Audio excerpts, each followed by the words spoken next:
Climax म्हणजे ती जी एक ॲडव्होकेट तृप्ता ठाकूर आहे, ती ॲडव्होकेट तृप्ता ठाकूर पार्थची पण ॲडव्होकेट आहे, शीतलची पण ॲडव्होकेट आहे.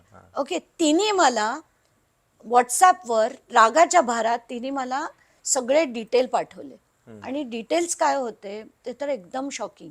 ते 2021चा power of attorney between Sheetal आणि पार्थ तो पाठवला. त्यानंतर सगळे पुढचे सगळे डॉक्युमेंट आणि महत्त्वाचं म्हणजे 3 OSD म्हणजे त्याच्यात 1 OSD आणि 2 PA अजित पवारांचे जे तिच्याशी चॅट बरोबर करत होते त्याचं सगळं चॅट 2023 पासूनचं, 23 आत्ताचं नाही. अजित पवार तर म्हणाले होते की मला कल्पना नाहीये, माहितीच नव्हतं.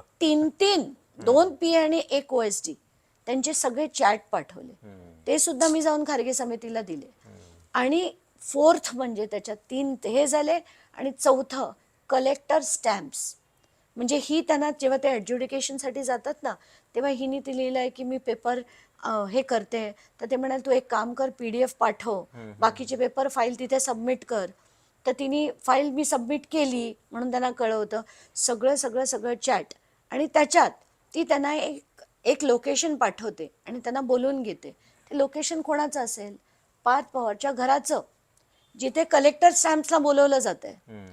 आणि जोक म्हणजे ह्याच कलेक्टर स्टॅम्प्सनी बावधनचा FIR फाईल केलाय.